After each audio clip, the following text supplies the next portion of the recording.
ورحمة الله وبركاته.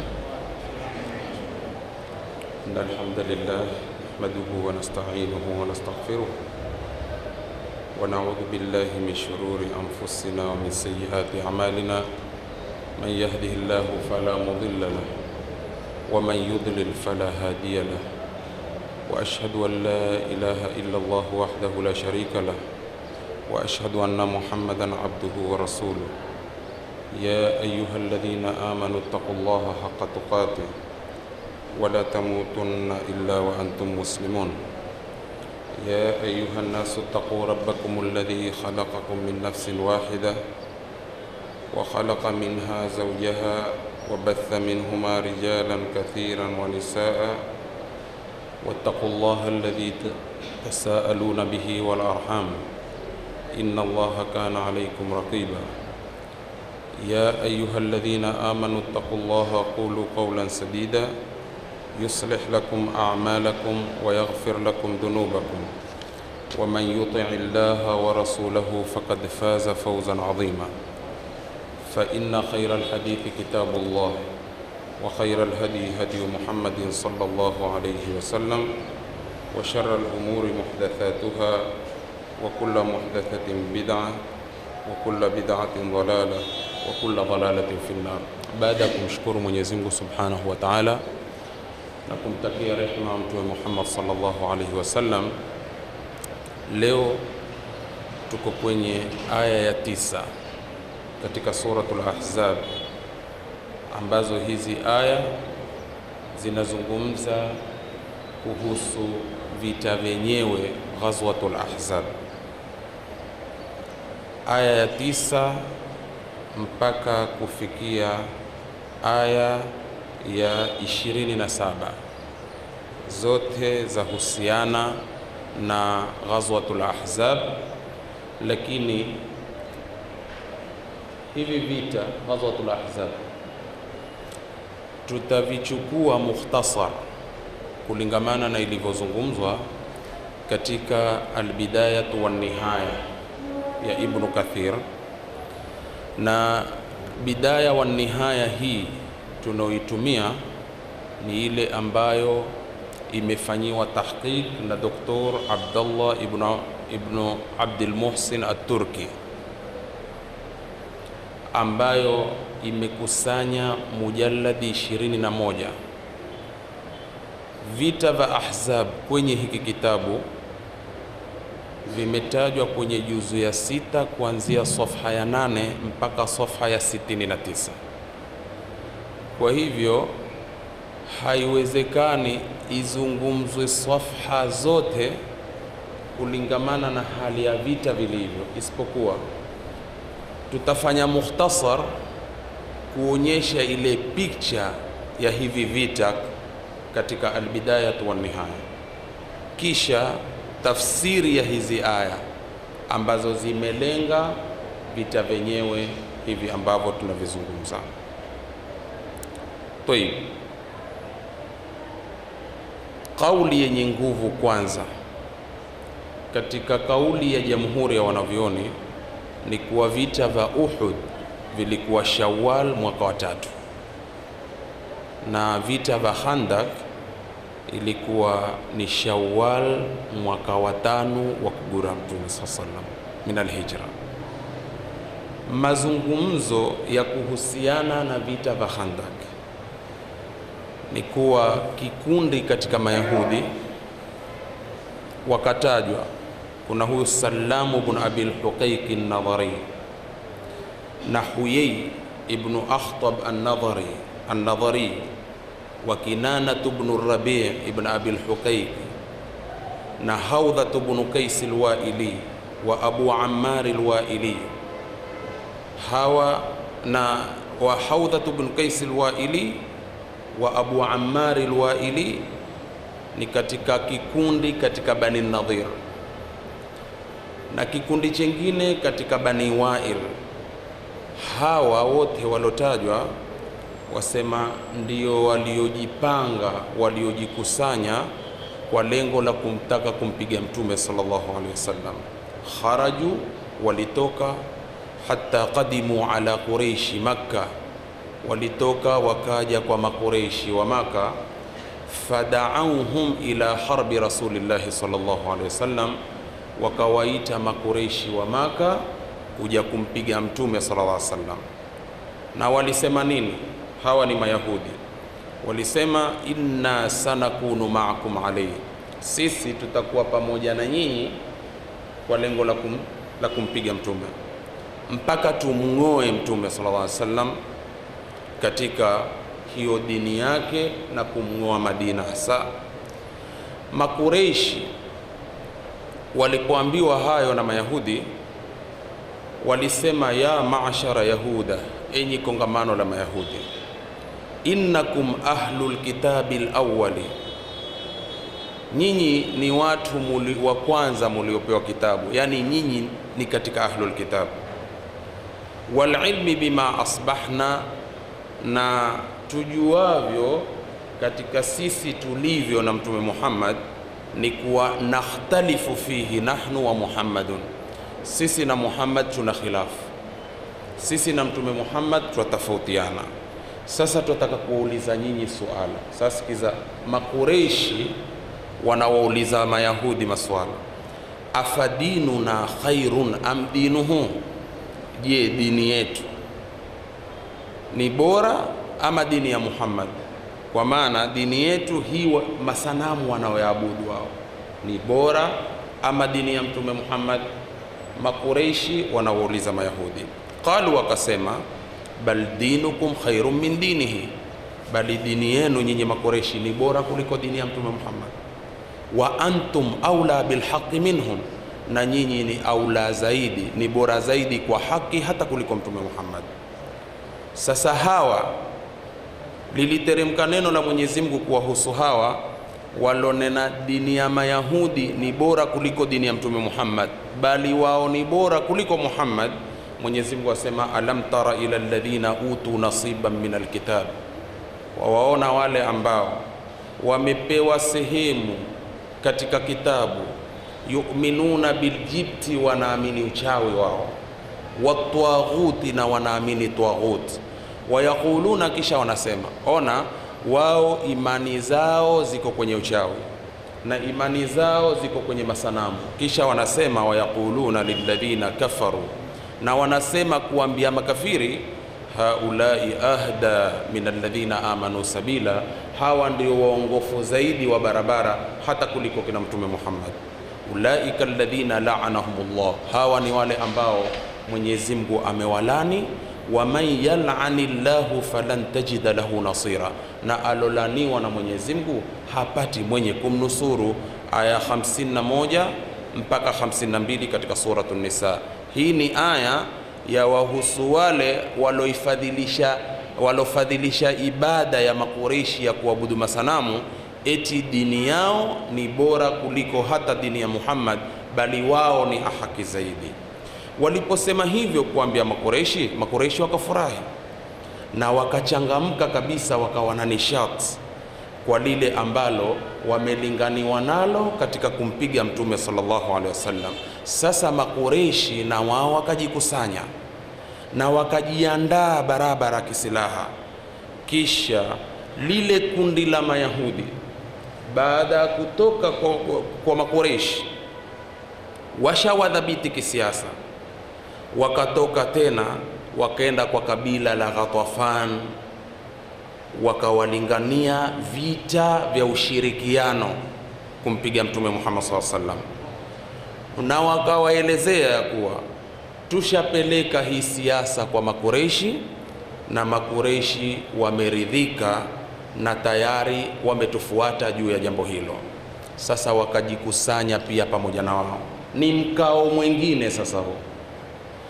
Sasa mtume sallallahu alaihi wasallam aliposikia wa Mayahudi washatengeza siasa, Makureishi wamewajibisha, wameenda kwa kabila la Ghatafan, wote wameungana, limekuwa ni jeshi moja, kundi moja kuja kumpiga mtume Muhammad sallallahu alaihi wasallam.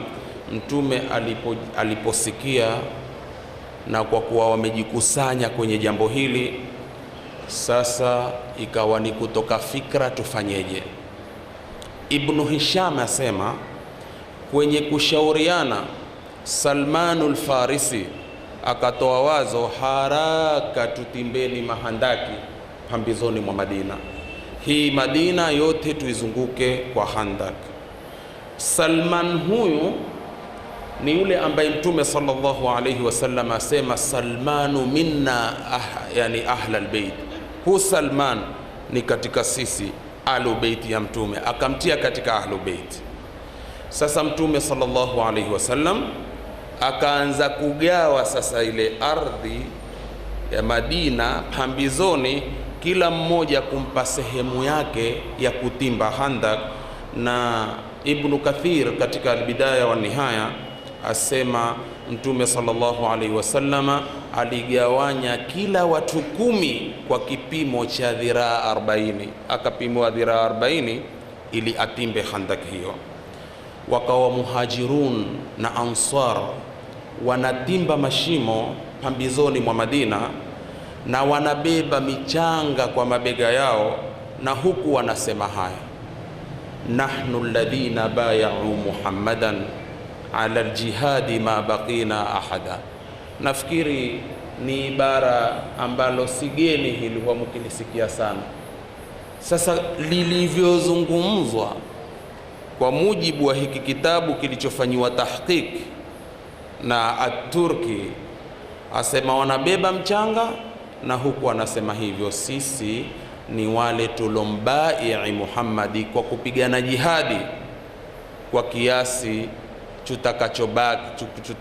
tutakavobakia, yani milele ule vile tutakavobaki sisi tumembai Muhammad kwa kupigana jihadi. Mtume Muhammad SAW aliposikia haya akawa anawajibisha hivi, Allahumma innahu la khaira illa khairul akhirah, ewe Mola, hapana khairi isipokuwa khairi ni ya akhira. Fabariki fil ansari wal muhajira, wabariki ansar na uwabariki al muhajirin, wabariki wote hao. Wanafanya kazi ngumu. Ndio ikawa kulikuwa na mtihani mkubwa sana kwenye vita hivi. Tuishike hii nubdha ndogo iliyotajwa katika Al-Bidaya wa Nihaya. Na katika riwaya nyingine Mtume sallallahu alaihi wasallam alikuwa akisema, Allahumma la aisha illa aishul akhirah, ewe Mwenyezi Mungu, hakuna maisha isipokuwa maisha ya akhira. Maisha ya akhira ndiyo maisha ya dunia si maisha. Faghfir lilmuhajirina wal ansar, hii ni riwaya nyingine, waghufirie muhajirin na uwaghufirie ansar. Sasa tuangalie riwaya ya Al-Bara asema nini kuhusu Al-Khandaq. Alikuwa akihadithia akisema, lamma kana yaumul ahzab, ilipokuwa hii siku ya Ahzab ya makundi walojikusanya kwa lengo la kumpiga Mtume sallallahu alaihi wasallam, wa khandaqa Rasulullah sallallahu alaihi wasallam, na Mtume kuunga mkono ile fikra ya kutimbwa mahandaki pambizoni mwa Madina, asema raaituhu yanqulu turaba, pia mimi nilimuona Mtume sallallahu alaihi wasallam akibeba mchanga, hatta wara, ule mchanga mpaka ukawa umefinika kwenye tumbo lake, na ikawa lile vumbi limebadilisha rangi ya tumbo lake lote likawa ni rangi ya vumbi. Mtume akibeba mchanga mwenyewe katika kutimba mahanda. Na ikawa maneno anayoyasema Mtume, Al-Baraa ambaye anatuhadithia, nilimsikia akiarudia maneno na vilma vilivyokuwa vimesemwa na Abdullah bin Rawaha alipokuwa anaubeba hu mchanga, akisema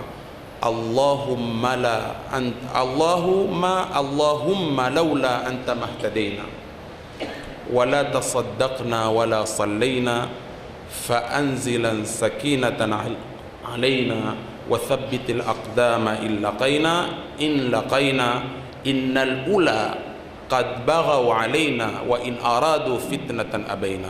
Nafikiri ni shiiri maarufu kwa sababu hizi hutajwa sana katika darasa. Ewe Mola, lau si wewe tusingeongoka wala tusingetoa sadaka wala tusingeswali.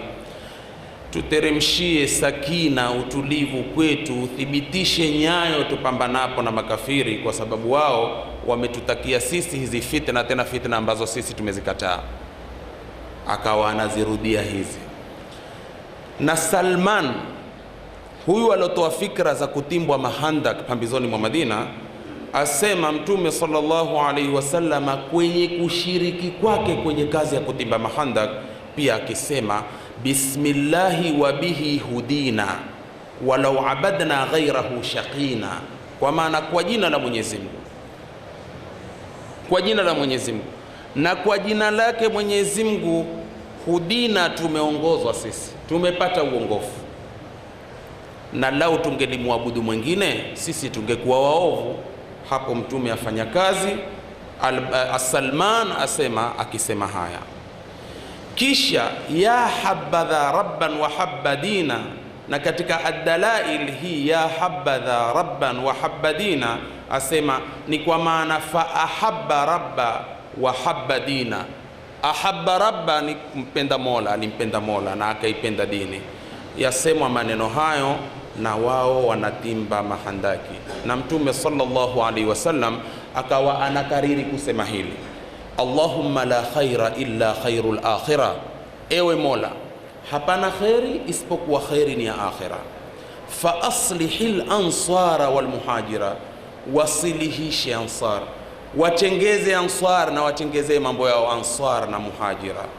Jabir radhiyallahu anhu kwenye picha nyingine ambayo yajitokeza, Jabir asema sisi siku ya kutimba handak tulikuwa tukitimba handak, mara kikajitokeza kijabali na sisi tuko katika hiyo kazi, ikawa uzito sana na ni mtihani mkubwa sana, kwa sababu makundi ya majeshi ya kikafiri wanasonga na kazi ngumu ni ya kutimba handaki, na kisha wapambane na hayo makundi ambao wamejiandaa, lengo ni kumpiga Mtume sallallahu alaihi wasallam. Ndio katika tarehe ikawa hivi vilikuwa ni vita vya mtihani mmoja mkubwa sana walofanyiwa waumini. Walipomwambia Mtume sallallahu alaihi wasallam, Mtume asema wata mimi niteremke kwenye msingi nipambane nayo, na akateremka. Lakini pana riwaya nyingine iliyoweka wazi zaidi haya na bishara aliyoitoa Mtume sallallahu alaihi wasallam kwenye kibarua hiki ambacho kilikuwa ni kizito sana. Asema Jabir, alisimama Mtume akafunga jiwe kwenye tumbo lake. Kwa nini?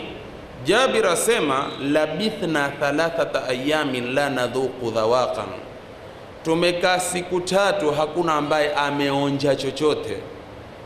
Usifikiri hivi sasa watu hujitendekeza katika kuichezea dini au na katika kuchezea hata hilo linaloitwa jihad, kuchezea pia hiyo jihad. Lakini tuiangalieni hii tarehe, hawa wako katika jihadi, mitihani ilivyo katika jihadi na namna walivyoheshimu vita hivi vitakatifu, wakapata ushindi duniani na akhera. Kwa hiyo na hizi ni dira sisi tunazichukua, kwa sababu hawa ni walimu wetu na hani mambo yalitokea na ni dhiki walizipata sahabatu Rasulillah sallallahu alaihi wasallam.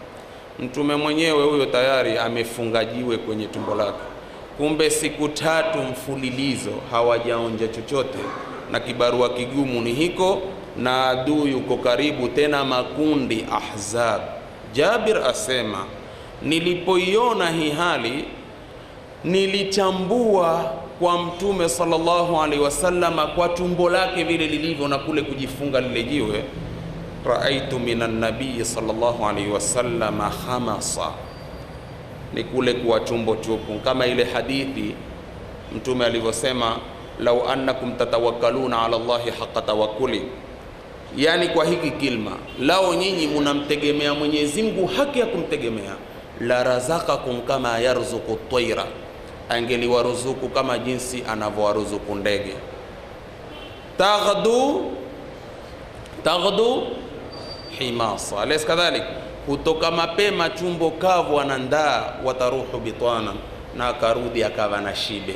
Sasa hapa alimuona Mtume SAW kuwa hii ni njaa, nikasema nisiweze kustahimili, ya Rasulullah idhan li ila albayti, niruhusu mimi nende nyumbani.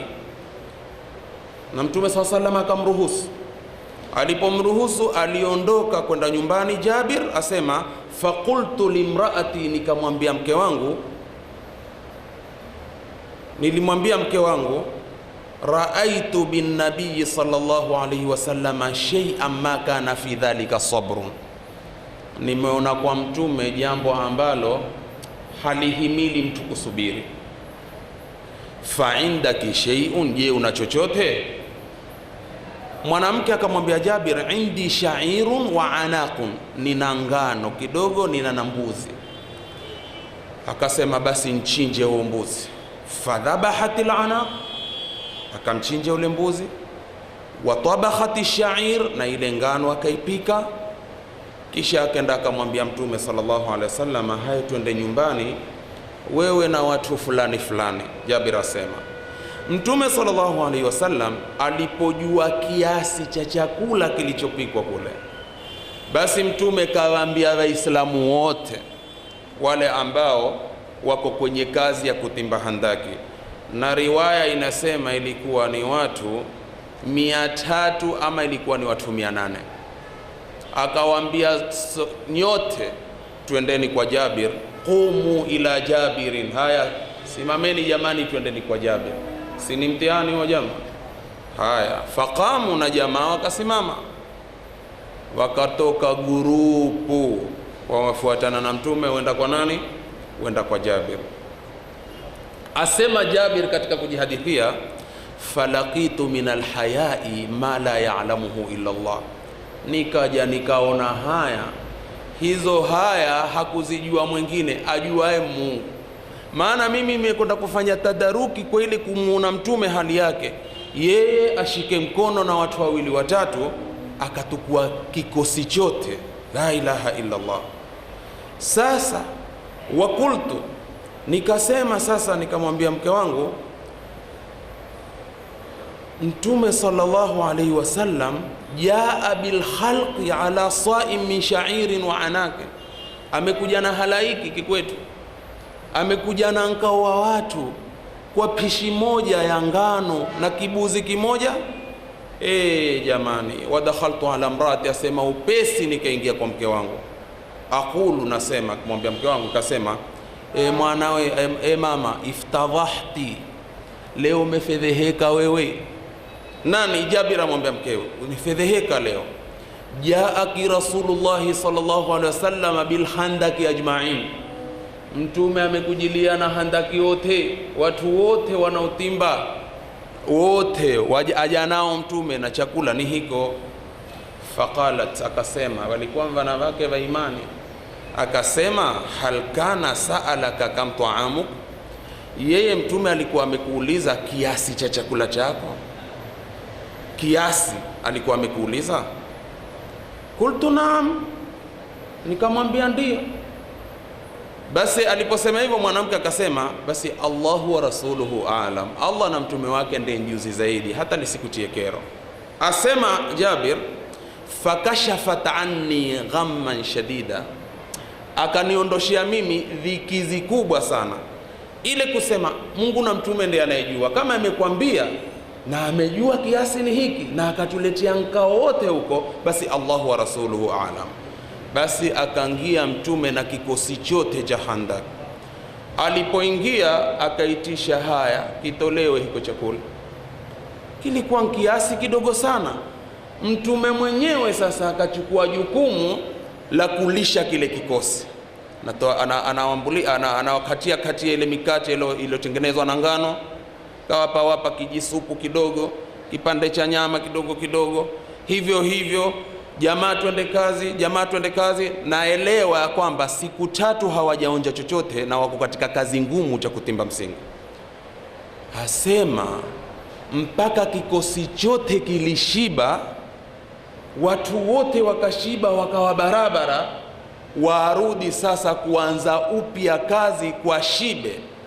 Huo ni Mtume Muhammad sallallahu alaihi wasallam, ambao hakuamini Jabir kwa yatokea hayo Sheikh, lakini ilikuwa ni moja kati ya mambo akudhihirisha ule ukweli wake, na kwa kuwa huyu bwana ana taayidi nguvu za kutoka mbinguni.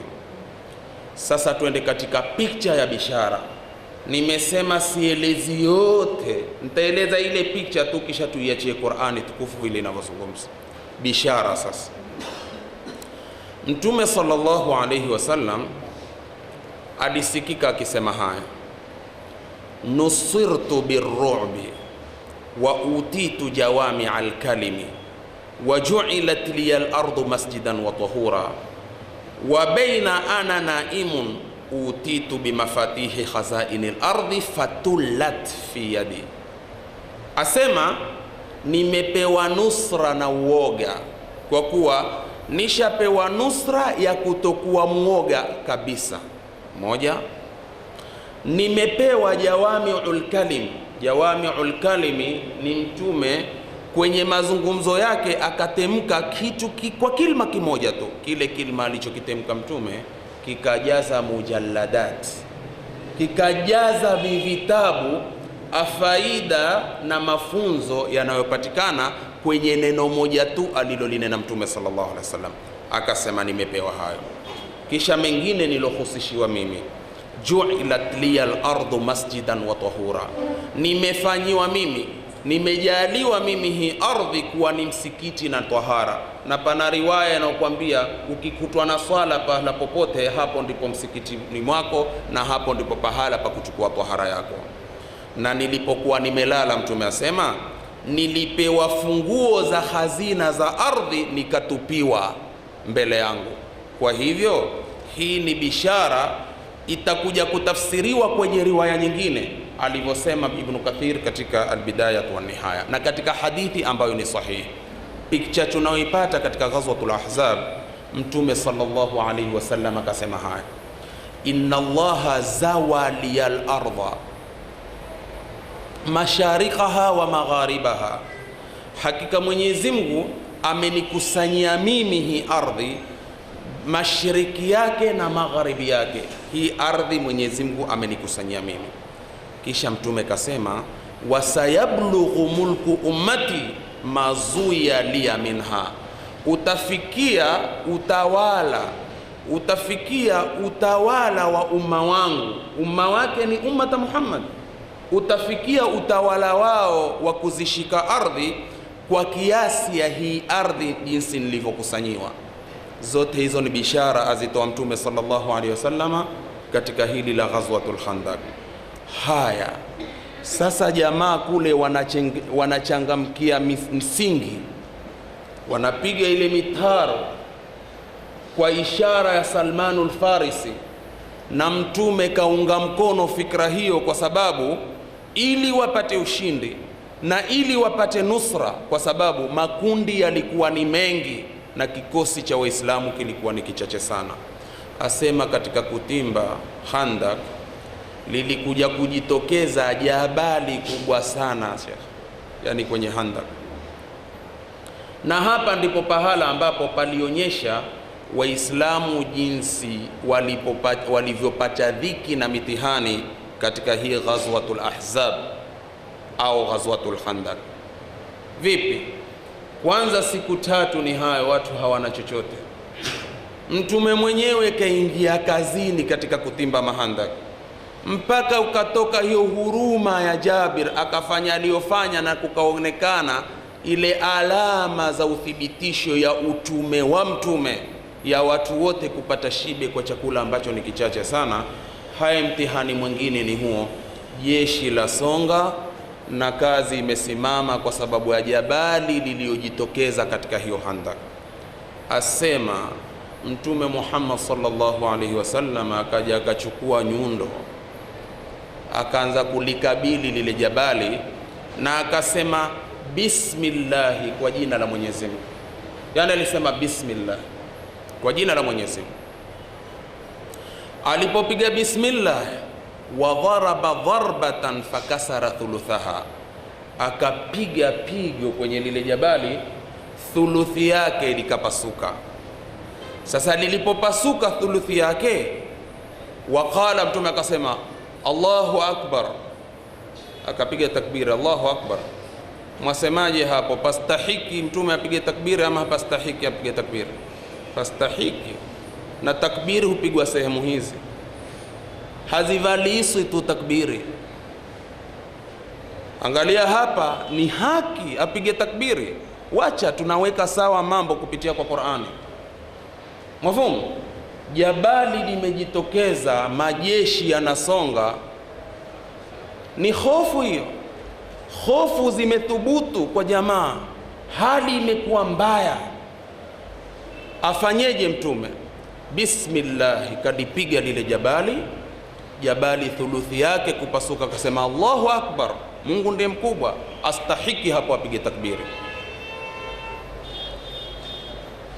Alipopiga takbiri Mtume kisha akasema haya,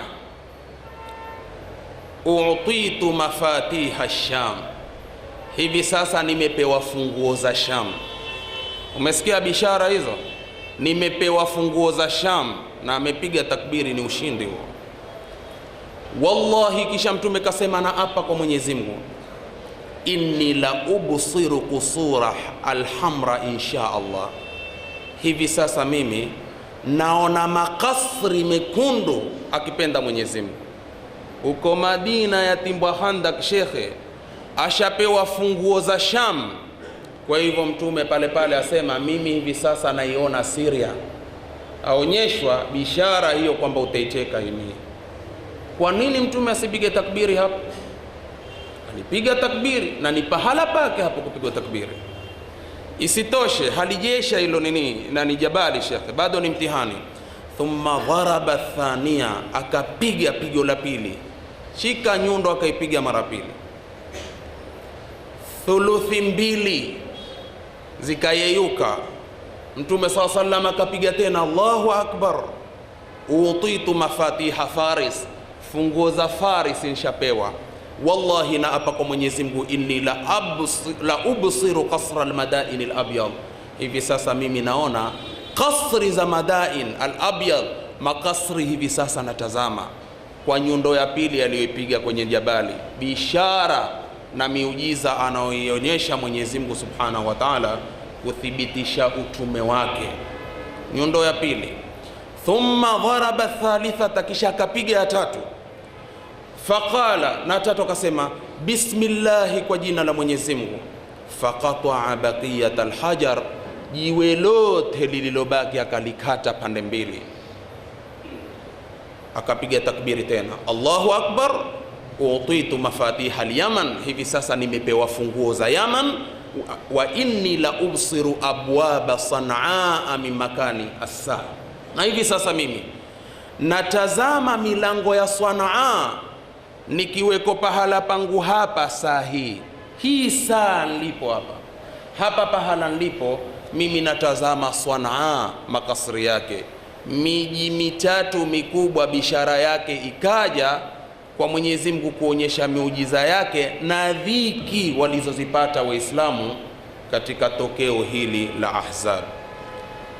Jabali likatoa nafasi kwa kushughulikiwa na Mtume sallallahu alaihi wasallam, na akazieleza bishara hizo. Sasa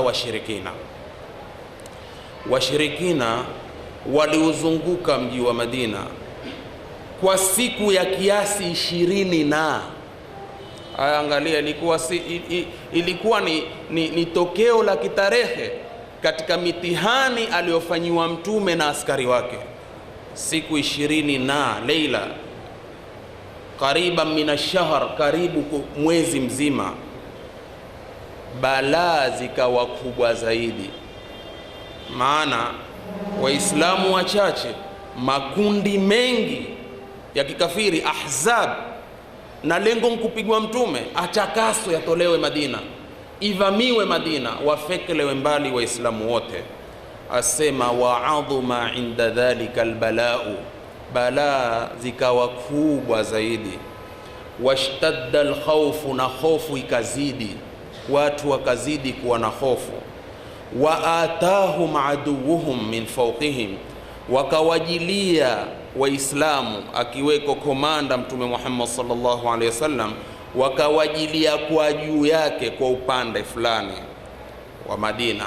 Wa min asfala minhum, wakaja kwa chini yao ni sehemu, si kwa kuwa walijiliwa kwa upande wa wanahewa na kwa upande walijigawanya, wakaingia kwa upande wa juu ya Madina na wengine wakaingia kwa upande wa chini ya Madina, mpaka Waislamu kushuhudia kwao, kuyashuhudia yale majeshi ya kikafiri, wakawa na dhana sampuli. Kukasimama dhana za aina mbili. Dhana za kwanza ni dhana za Waislamu walioyasema, wamenaswa kwenye hichi kitabu, walikuwa na bishara njema ya kusema akipenda Mwenyezi Mungu sisi tutashinda. Hapo kukawa na dhana za wengine ambao ni wanafiki walokuweko kwenye kongamano hilo, wakasema hapa pana hatari na tulifanyiwa udanganyifu tu, Mtume katudanganya kuja kutuoka au kuja kutuchoma. Yamenaswa, lakini tutaiachia Qur'ani ilivyosema. Sasa dhana zikawa nyingi na wanafiki wakajitokeza sasa kwa unafiki wao. Katika kujitokeza kwa unafiki wao, Mu'attib ibn Kushairi akhu Bani Amri bin Auf, huyu kasema wazi, kasema kana Muhammadun yaiduna an naakula kunuza Kisra wa Kaisara wa ahaduna al-yawm la ya'manu ala nafsihi an yadhhaba ila al-ghaiti. Angalia, nafiki ni nafiki, na akiamua sasa kujitokeza kwa unafiki wake huwa hajali kabisa, hunena tu kabisa ule simamo wake. Na tabu ya wanafiki ilianza kutoka zama za Mtume mpaka leo, ila an yaritha Allahu al-ardha man alaiha. Tayeb, alisema Muhammad alichuahidi sisi kuwa tutakula kanzi za Kisra na Kaisara, tutakula kunuzi zake, mali yake tutachika sisi, vitu vyake tutavitawala sisi, kwa maana tumeahidiwa kuwa tutakuwa na starehe sisi kwa kushika miji mikubwa hii.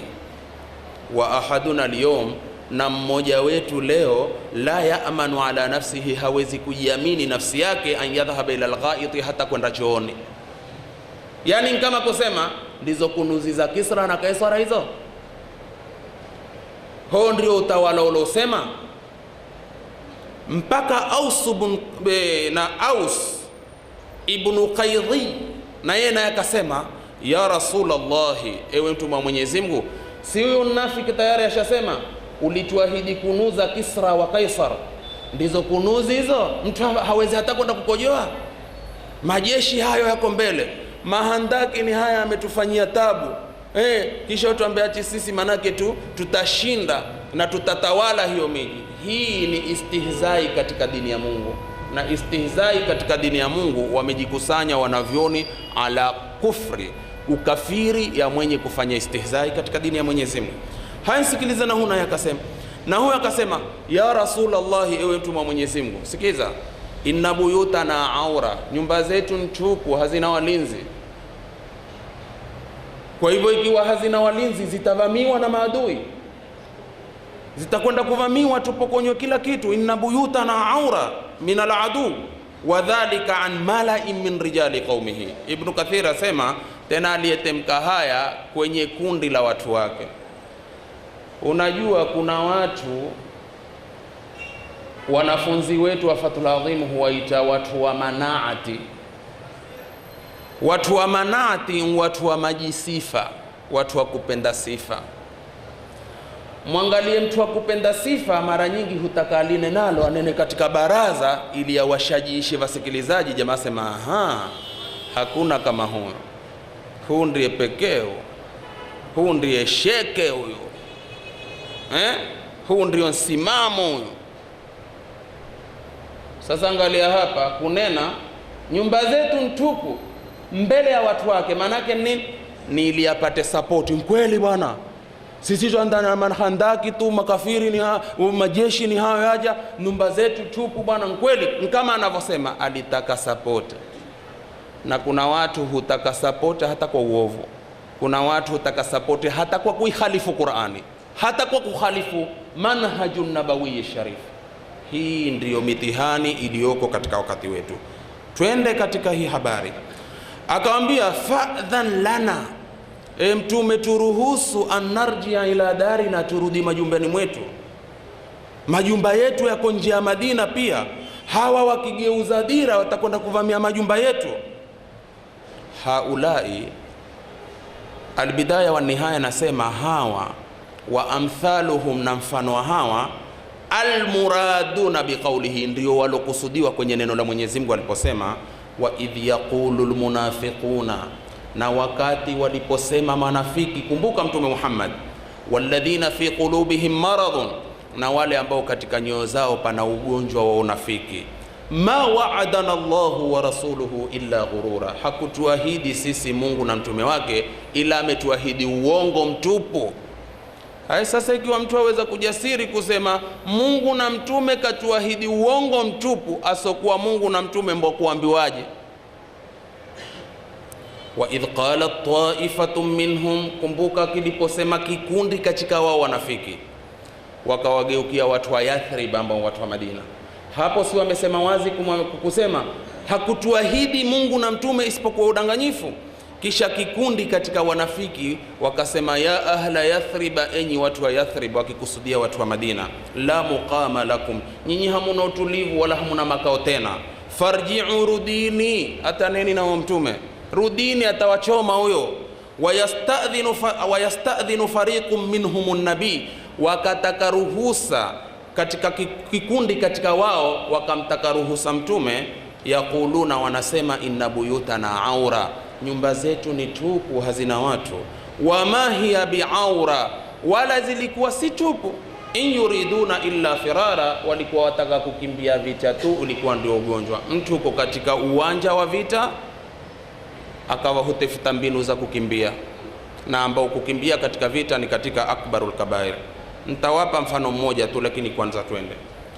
Hali ilipofikia hivi, ni mtihani si mtihani, hofu imechanda, babaiko, majeshi ya songa, hawa wamejitokeza wenye kufisha watu moyo.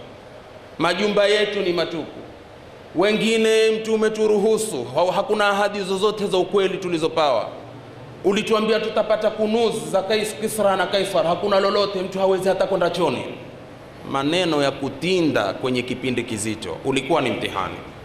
Mtume sallallahu alaihi wasallam ikawa hana namna sasa isipokuwa wa kuelekewa hapo. Nani wa kuelekewa hapo?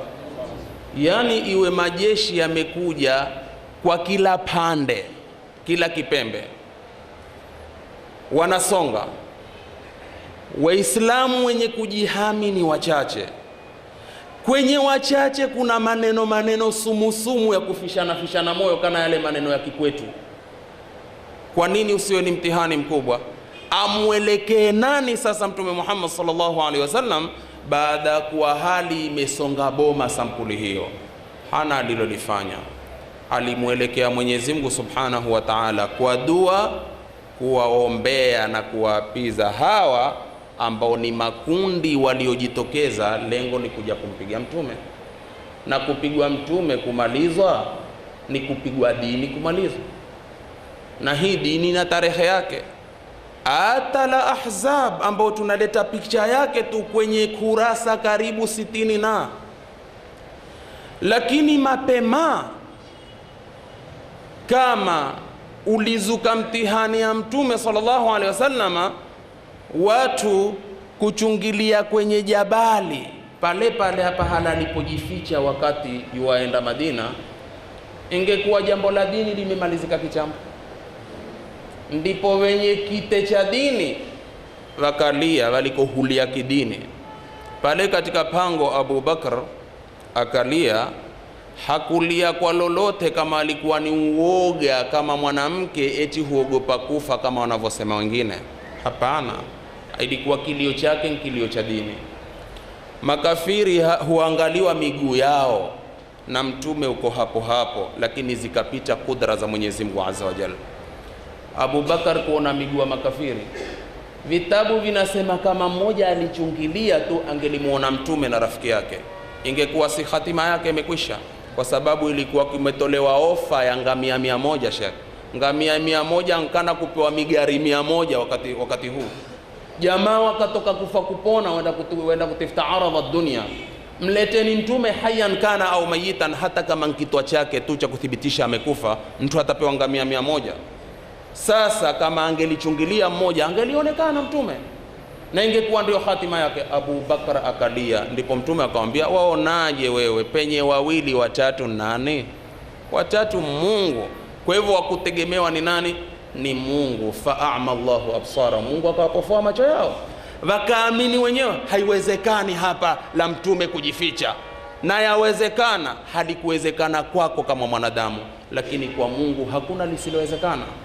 Mtume Muhammad sallallahu alaihi wasallam akaelekea kwa Mungu wake akamwambia, Allahumma munzila alkitab, ewe Mola uloteremsha kitabu, sari'a alhisabi, mwepesi wa kuhisabu. Mkweli, inna Allaha sari'u alhisab, mwepesi wa kuhisabu. Ihzimil ahzaba, na kuomba uyashinde haya makundi ya maadui, yashinde makundi ya maadui. Allahumma hzimhum wazalzilhum, ewe Mungu yashinde haya makundi na watingishe kweli kweli, watetemese kweli kweli, zithubutu nguvu zako na nusra. Mtume sallallahu alaihi wasallam akaelekeza dua yake kwa Mola wake, na katika riwaya inasema, ihzimhum wansurna alaihim, washinde Mola wetu na utupe nusra juu yao, utupe ushindi, sisi tushinde. Wakana yakulu, na alikuwa anasema, la ilaha illa Allah wahdahu, hii ni maarufu, hapana Mola pasai kuabudiwa kwa haki isipokuwa yeye. Aazza jundahu, aloliezi jeshi lake. Jeshi la Kiislamu huweziwa na Mungu, kwa sababu hata katika kurusha kwako silaha waambiwa, wama ramaita idh ramaita walakin Allah. Ndipo kaona kwenye vita vitakatifu havitaki ukora, kwenye vita vya jihadi havitaki ukora, havitaki maneno ya kikora, havitaki vitendo vya kikora. Kwa sababu gani? Kwa sababu sisi na ulimwengu mzima vita vya jihadi wanaviita vita vitakatifu. Leo kitu unakiita kitakatifu, wewe mwenyewe si mtakatifu, ni mkora, maneno ya kikora, vitendo vya kikora. Kwa sababu chukua dira, lazima tuchukue dira za jihadi zetu kwenye jihadi alopigana Mtume sallallahu alaihi wasallam, kwa sababu yeye ndiye muallimul mujahidin na ndio qaidul mujahidin. Yeye ndiye mwalimu wa wapiganaji jihadi, na yeye ndiye komanda wa majeshi yote ya Kiislamu. Wewe nani kwa Mtume Muhammad katika kuliongoza jeshi la Kiislamu? Mpaka mtume awe na dira zake na awe na dira zako. Mtume awe na ramani yake, wewe na ramani yako. Ramani ya mtume ni ya kufikia nusra, ramani yako ni ya kuoka na kuchoma. Hakuendewi hivi. Tunayapata yote hapa, tunayapata kwenye hivi vifungu vilivyopanuliwa na vitabu katika fiqh ya jihadi. Akasema, aazza jundahu, aloliezi jeshi la Kiislamu ni Allah. Wa nasara abdahu, na akampa nusra mja wake, akamnusuru Mtume Muhammad. Wa ghalaba al-ahzaba wahdahu, akashinda yale makundi ya maadui peke yake. Fala shay'an ba'dahu, hakuna chochote baada yake. Sasa umeona mambo yalivyo na sisi tulivyo. Chukueni mambo kwa ufafanuzi, na taufiki ina Mungu ya mtu kuelewa na kutoelewa. Angalia sisi katika la ilaha illa Allah wahdahu sadaqa wa'dahu nasara abdahu azza jundahu hazama al-ahzaba wahda, nini kupandisha mashetani tu bure. Si hayo hayasemwi hapa, haya alisemwa pahala pako uvandani. Damu ndio maji ya watu. Sikuja sisi tukawaona raha kwenye siku ya Idi, manake kila chuni ikiwa nzuri na sauti ikiwa nzuri na sauti ikishuka nchinjo, sauti za watoto na sauti za vijana na wanawake kule hushangilia, basi jamaa una raha, leo ni Idi leo. Hii ilikuwa ni jihadi, vita vitakatifu. Hakusema ende akaseme katika Idi kama watu ambao wanaimba. Mfano huu manake fiqhul jihadi huturekebisha sisi mambo pande zote. Ndipo nikasema mada hii haingii kwenye mchinjo mmoja, huingia kwenye pande zote. Ndivyo ilizozungumza na waheshimiwa wenye vitabu. Mimi nani katika kuzungumza nitakavyo kwenye kitu ambacho ni kitakatifu? Tukakosa hapo kwanza. Kosa lingine mwajue tulikosa wapi? Mwenyezi Mungu naswara abdahu hakikatan. Mwenyezi Mungu alinusuru mja wake ambaye ni Mtume Muhammad. Angalia nusra ya kwanza. Jamani, Mtume sallallahu alaihi wasallam amedhiki watu kwa da'wa yake. Jamaa akasema suluhisho la pekee ni la kunyongwa. Shauri likatoka shauri, zikatoka shauri. Mwafahamu?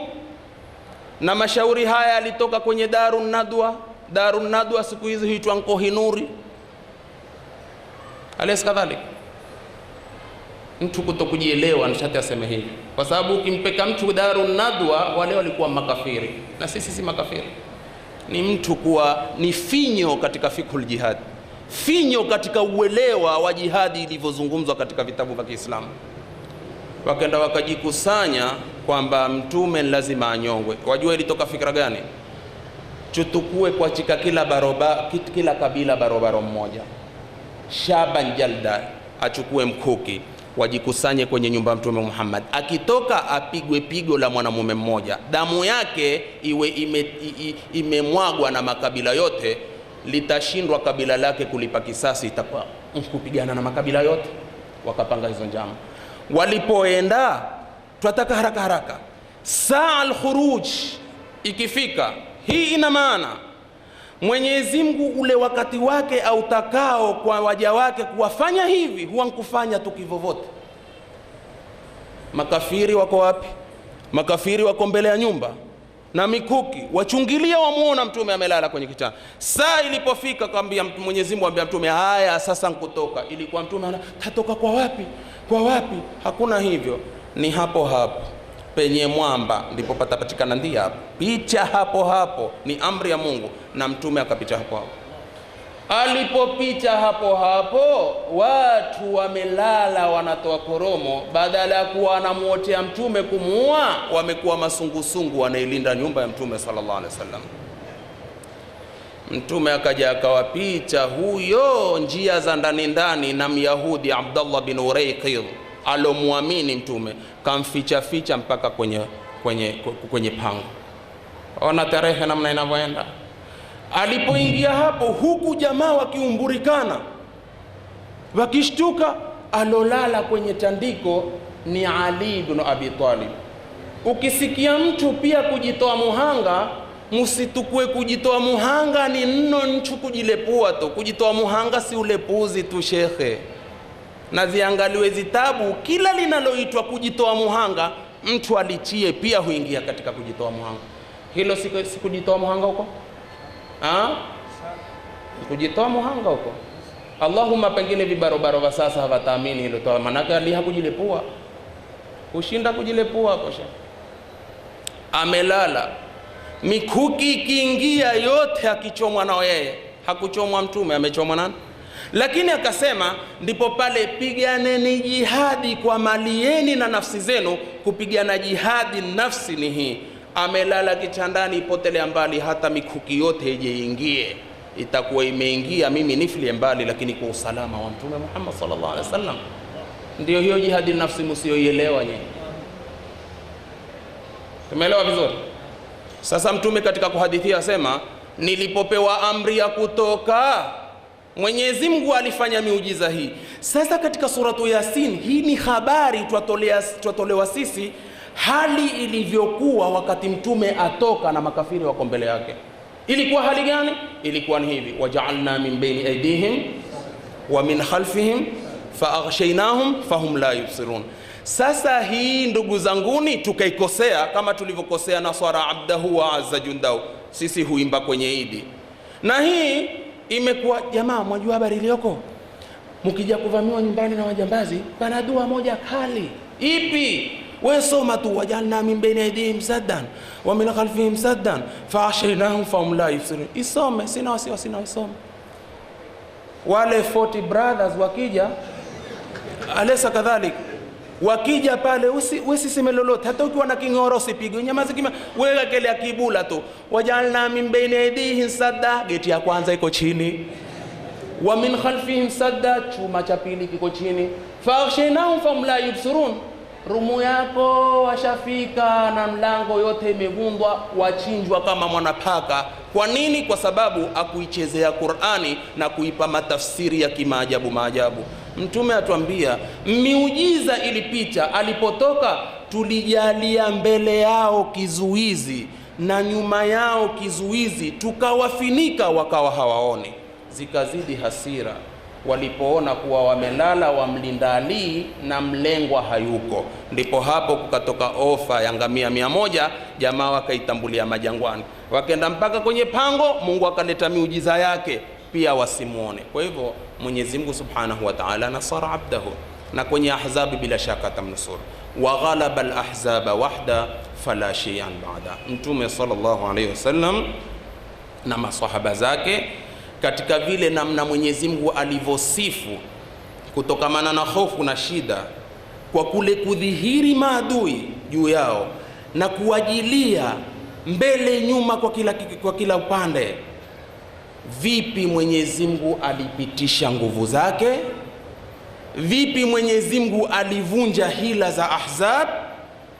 Na yaliyotokea katika kuvundwa vitimbi vya Ahzab, kitabu kinachambia ni istijabatan li Rasulillahi sallallahu alaihi wasallam, ni kwa ajili ya kujibishwa dua ya Mtume sallallahu alaihi wasallam, na ni kuhifadhi heshima ya utukufu wake na dini hii.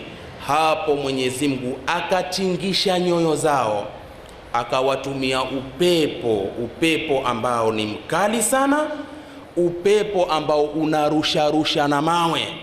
Ukimsukuma mtu hapa humpeleka upande mwingine huko na mawe, kukawa hakuonanwi kabisa. Mwenyezi Mungu Subhanahu wa Ta'ala, isitoshe, baada ya kuwavumishia upepo wa kisawasawa, akawatumia na kikosi cha kutoka juu cha malaika ambao hawakuonekana kabisa. Mungu aliifunga kwenye aya sema wakafallahu almu'minina alqital. Mwenyezi Mungu Subhanahu wa Ta'ala akawatosheleza waumini na vita.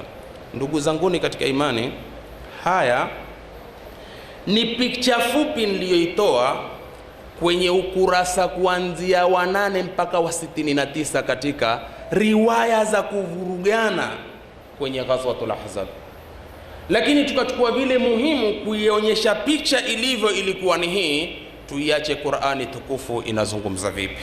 Mwenyezi Mungu Subhanahu wa Ta'ala sasa asema hivi, asema ya ayyuhalladhina amanu, enyi mlioamini, udhkuru ni'matallahi alaykum, kumbukeni neema za Mwenyezi Mungu kwenu, kumbukeni neema za Mwenyezi Mungu juu yenu. Na neema ni nyingi za kukumbukwa, lakini hapa awarudisha Mwenyezi Mungu kwenye kuikumbuka ile hali ilivyokuwa na jinsi Mwenyezi Mungu Subhanahu wa Ta'ala alivyoifanya baridi, na hapo ukatokea ushindi ambao hawakufikiria wala kuudhamiria kabisa. Ikumbukeni neema za Mwenyezi Mungu kwenu nyinyi, idh ja'atkum junudun, wakati walipowajilia nyinyi majeshi ya kikafiri, fa arsalna alaihim riha, tukawatumia wao upepo, wa junudan lam tarauha, tukawatumia na majeshi ambao hamukuyaona. Hili lilipatikana katika Ghazwatul Ahzab kama jinsi ilivyopatikana katika Ghazwatul Badr. Ghazwatul Badr kuliteremka malaika wakashiriki kwenye vita na ushindi ukatokea, na hapa Mwenyezi Mungu kaupeleka upepo, na hapo katuma vikosi vya kutoka juu malaika ambao nyinyi hamkuwaona. Wa kana Allahu bima ta'maluna basira, na Mwenyezi Mungu alikuwa anayaona yote mnayoyatenda. Usifikiri yatendwayo hayaonekani, ulitendalo laonekana, ulisemalo lasikika. Usemalo lasikika, ulitendalo waonekana. mimi nisipokuona Rabbus samawati amekuona. Na katika yote yaliyopitika katika Ahzab, Mwenyezi Mungu ameona namna walivyokuwa kitimba msingi, jabali lilivyojitokeza, maadui namna wanavyosonga, dhiki, ndaa, mtume mpaka mwenyewe kuingia katika kazi, yote Mwenyezi Mungu alikuwa anashuhudia. Idh ja'ukum min fawqikum, walipowajilia nyinyi kwa upande wa juu yenu, wa min asfala minkum, na upande wa chini yenu, wa idh zaghatil absaru, na mato yalipokodoka. Mnawaona sasa makafiri ndio hao, kila mmoja ametoa mato kama ambao katika sakaratul maut. Wa balaghatil qulubul hanajira, na nyoyo zikafika kooni. Watadhunnuna billahi dhununa, na mukamdhania Mwenyezi Mungu dhana mbalimbali. Hunalika btuliyal mu'minun, hapo Waislamu walionjwa, walifanyiwa mtihani kweli kweli. Wazulzilu, wakatikiswa, wakatingishwa, zilzalan shadida, tena kutingishwa kwa ukali sana. Mitihani ni hiyo. Wa idh yaqulu almunafiquna, na waliposema wanafiki, ambiwa mtume kumbuka waliposema wanafiki, walladhina fi qulubihim maradun, na wale ambao katika nyoyo zao wana ugonjwa, ma wa'adana Allahu wa rasuluhu illa ghurura, hakutuahidi sisi Mwenyezi Mungu na mtume wake isipokuwa udanganyifu tu. Yani Mwenyezi Mungu katudanganya eti tutashinda, tutacheka miji, ulikuwa ni udanganyifu wa Mungu na mtume. Wa idh qala ta'ifatun minhum, kumbuka waliposema kikundi katika wao wanafiki, ya ahla Yathrib, kuambia enyi watu wa Yathrib, la muqama lakum, hamna makao nyinyi, musikae maana. Farji'u, rudini. Wayasta'dhinu fariqun minhumun nabiyya, wakataka ruhusa kikundi katika wao kumtaka mtume. Yaquluna, wanasema, inna buyutana aura, hakika nyumba zetu ni chupu, hazina watu. Wama hiya biaura, na hazikuwa hizo nyumba kuwa ni chupu. In yuriduna illa firara, walikuwa hawataki lingine isipokuwa kukimbia. Sasa hapa chukua nukta moja. Kukimbia katika vita madhambi makubwa mno. Nitawapa mtazamo tu wa wanavyoni kwenye mengi, nukta moja. Wanavyoni wameenda katika akbarul kabair, atawali yawma zahfi, ni mtu kukimbia vitani. Wakasema hivi, wakasema ukiwa wewe umepanda ndege yako, wasafiri wenda zako Washington kutembea na begi yako, ndege ikaruka, wewe wenda Washington, lengo ni nini? Matembezi, ndivyo sivyo? Wanavyoni waheshima wanasema kukatokea matatizo pengine ya upungufu wa petroli, ndege pilot mwenyewe katika kuvizia vizia akaona hapa sisi karibu wa kutua ndege yetu ili tuokoe ni Afghanistan. Ikawa hapo pengine ndivyo karibu, ndege ikalenda Afghanistan. Waambiwa na nkawa wanavyoni, ndege ikisha kutua pale, si Waislamu pale wanapambana na makufara, wewe ulotoka na begi yako uenda kutembea, safari isha kukatikia pale pale, huna ruhusa tena kuifuata ile ndege. Waambiwa lazima uache begi yako pale pale, ubaki Afghanistan, maadamu pale pana mapambano. Haifai Muislamu kutia mguu hapo kisha kutoka kwa sababu zozote. Tumeelewana vizuri sana hapo? Angalia, hukusafiri hujasafiri wenda jihadi, wewe umesafiri kwa safari zako za kitalii. Ndege ikitatizika, Fana Lake ikachua katika ardhi ambayo Waislamu hupigana jihadi, waambiwa wewe huna ruhusa kuifuata hiyo ndege, lazima ufanyeje? Ubaki hapo pigana jihadi.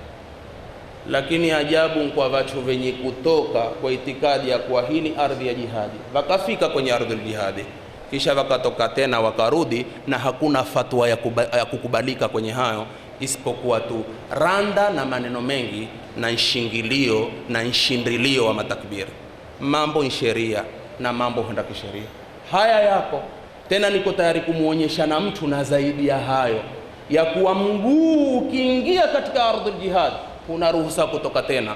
imma an-nasr wa imma al-maut wa kilahuma khairun wa shahada, imma upate nusra ama ufile mbali. Lakini kubumburuka, ubumburuke kisha yote huja ambazo huja ambazo wahia dhaifa, la sanada lahu, hakuna tawali yawm az-zahf. Na hawa waliposema nyumba zetu ni tupu, na hali ya kuwa si tupu, Qur'ani ikaweka wazi, in yuriduna illa firara, walikuwa wataka kukimbia tu. Hapa pia tunaona ya kwamba Mwenyezi Mungu Subhanahu wa Ta'ala kwa kauli hii kunena nyumba tupu na hali si tupu, wataka kukimbia hao. Ina maana na yoyote aweza kutoa sababu yoyote akakimbia katika ardhul jihadi, kisha akafinika mambo kwa kuwa ni katika akbarul kabair. Pengine ukaja ukasema hapana, mimi nimekuja kuhimiza watu ili watoke wenende. Ndio dini ilivyonena. Dini ilikwambia ukiitia mguu toke tena. Fa'tabiru ya ulil absar.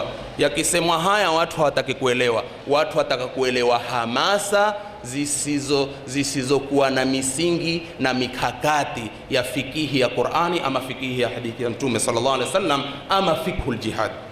Walau dukhilat alaihim min aqtariha, Mwenyezi Mungu asema lau wataingiliwa hawa wanafiki kwa pande zote, thumma suilul fitna, takisha wakatakiwa wafanye fitina, wakatakiwa wafanye khiana kulihini jeshi la Kiislamu, la atauha, wangelifanya hizo fitna na wangevifanya vitimbi vya kulitimba jeshi la Kiislamu. Wama talabathu biha illa yasira, kisha wasingesita isipokuwa kwa uchache kabisa. Kwa nini?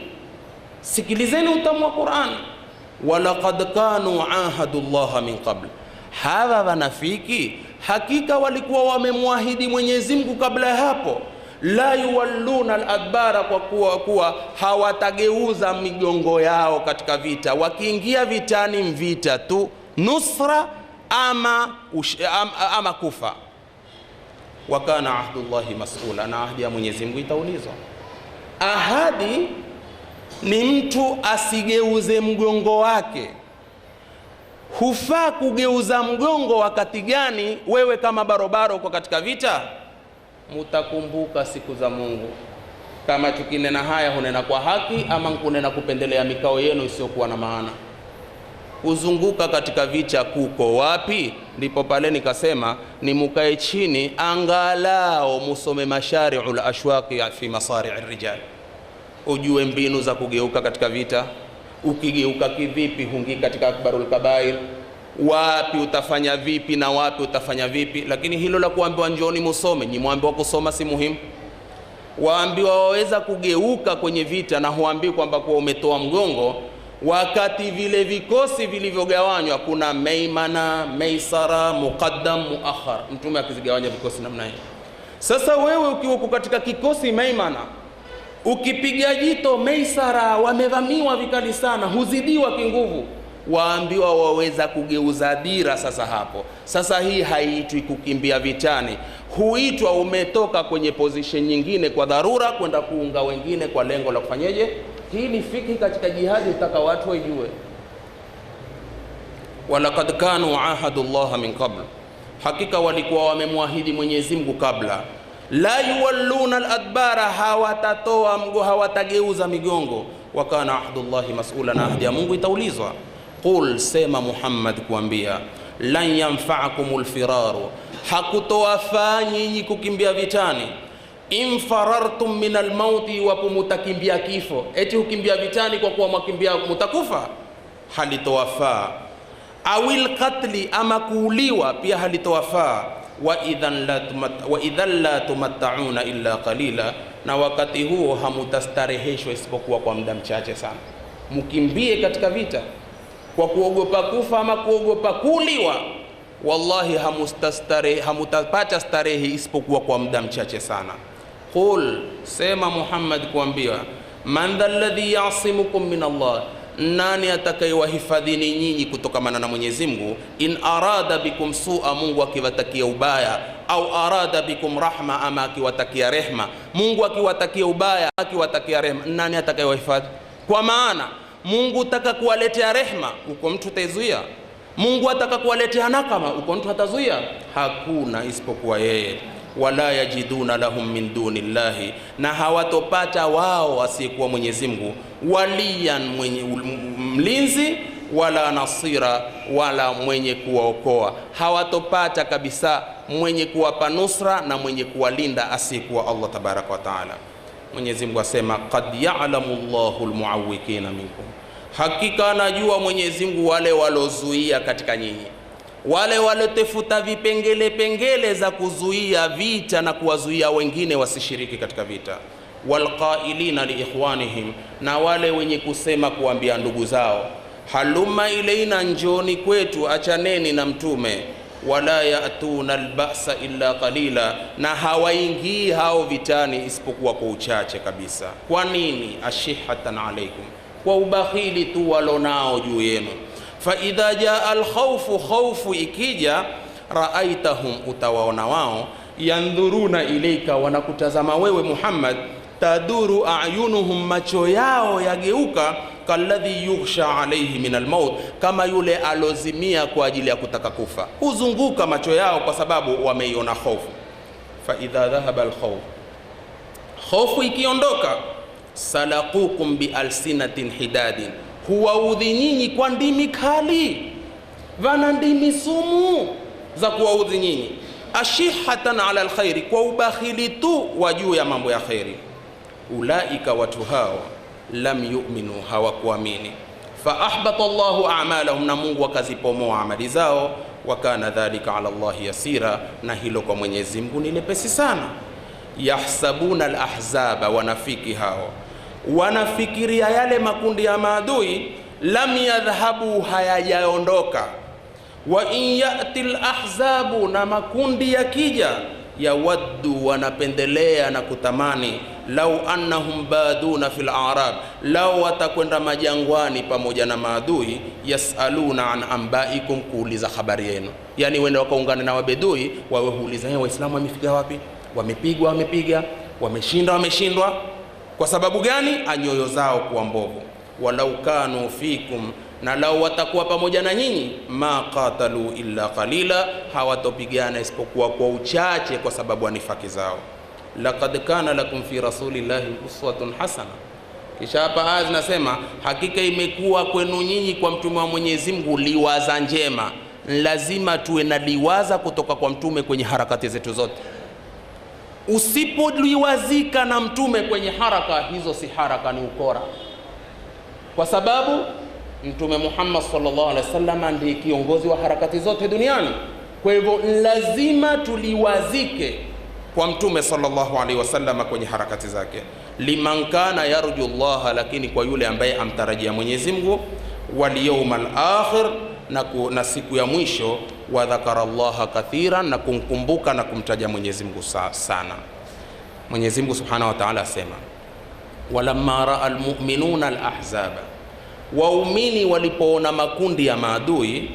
Angalia, mu'min ni mu'min, na mu'min hageuzi msimamo wake pahala popote, kana istikama yako pahala popote. Waumini walipoona makundi ya maadui, qalu, walisema, hadha ma wa'adana Allahu wa rasuluhu, haya ndiyo yale alotuahidi Mungu na mtume wake. Wa sadaqa Allahu wa rasuluhu, na Mungu na mtume wake amesema kweli. Wa ma zadahum illa imanan wa taslima, na haliwazidishi wao isipokuwa kuzidi imani na kuzidi utiifu. Angalia kinyume na mnafiki, ma wa'adana Allahu wa rasuluhu illa ghurura. Wanafika sema hakutuahidi Mungu na mtume wake isipokuwa udanganyifu tu. Lakini angalia waumini wasema, hadha ma wa'adana Allahu wa rasuluhu wa sadaqa Allahu wa rasuluhu wa ma zadahum illa imanan wa taslima. Minal mu'minina, katika waumini, rijalun, pana wanaume, sadaqu ma ahadullah alayhi, waloyasadikisha yale walioahidiana na Mwenyezi Mungu. Faminhum, miongoni mwao, man qadha nahbahu, kuna ambao washapita, washakufa. Wa minhum, na miongoni mwao, man yantadhir, kuna ambao wangojea. Wama badalu tabdila, hawakubadilisha msimamo kabisa. Limadha? Liyajzi Allahu as-sadiqina bisidqihim, ili Mwenyezi Mungu awalipe wa kweli kwa ukweli wao. Wa yu'adhiba almunafiqina, na awadhibu wanafiki, inshaa, anapotaka, au yatuba alaihim, ama wasamehe, inna Allaha kana ghafuran rahima, hakika Mwenyezi Mungu amekuwa ni mwingi wa msamaha, na Mwenyezi Mungu ni mwingi wa sikitiko, ni rahimu. Waradda Allahu alladhina kafaru, na akawarudisha nyuma Mwenyezi Mungu watu makafiri, bighaidhihim, na chuki zao walizonazo, lam yanalu khairan, hawakupata khairi yoyote. Wakafallahu almu'minina alqital, na Mwenyezi Mungu akawatosheleza waumini kwa hivi vita. Wakana Allahu qawiyan aziza, na Mwenyezi Mungu ni mwenye nguvu, tena Mwenyezi Mungu ni mwenye kushinda, mwenye ushindi. Wa anzala alladhina dhaharuhum, akawateremsha wale ambao waliwasaidia makafiri, min ahli alkitabi, katika waliopewa kitabu, min sayasihim, katika ngome zao, wa qadhafa fi qulubihim ar-ru'ba, akatia kwenye nyoyo zao uoga. Fariqan taqtulun, ukawa kikundi mwaua kikundi mkawa munawaua, wa ta'siruna fariqan, na vikundi vingine mkiwacheka nyara. Wa awrathakum ardahum, Mwenyezi Mungu akawarithisha nyinyi ardhi zao, wa diyarahum, na miji yao, wa amwalahum, na mali yao, wa ardhan lam tatauha, na ardhi ambao bado hamujaikanyaga. Wa kana Allahu ala kulli shay'in qadira, na Mwenyezi Mungu juu ya kila kitu ni mweza.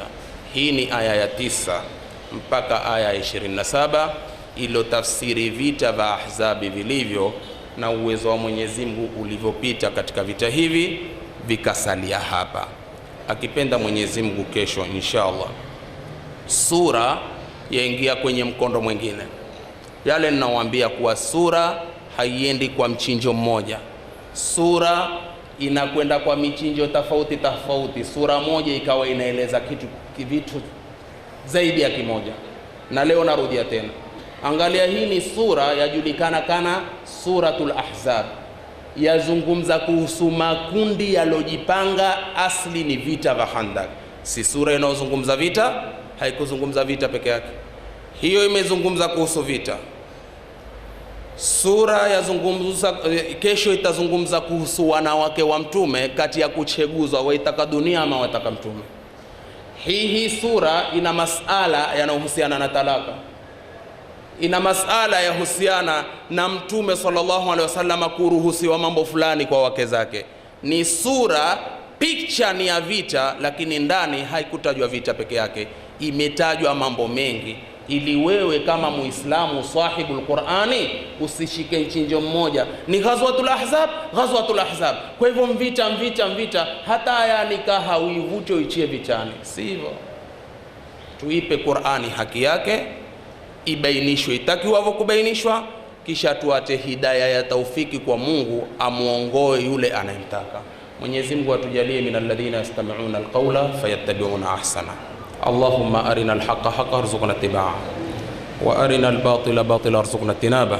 ربنا تقبل منا إنك أنت السميع العليم، وتب علينا إنك أنت التواب الرحيم. اللهم إنك عفو كريم تحب العفو فاعف عنا. اللهم إنك عفو كريم تحب العفو فاعف عنا. اللهم اجعل جمعنا هذا جمعا مرحوما، وتفرقنا من بعده مؤيدا معصوما. اللهم ألف بين قلوبنا، واصلح ذات بيننا، واهدنا سبل السلام، وجنبنا الفواحش ما ظهر منها وما بطن. سبحانك اللهم وبحمدك، نشهد أن لا إله إلا أنت، نستغفرك ونتوب إليك.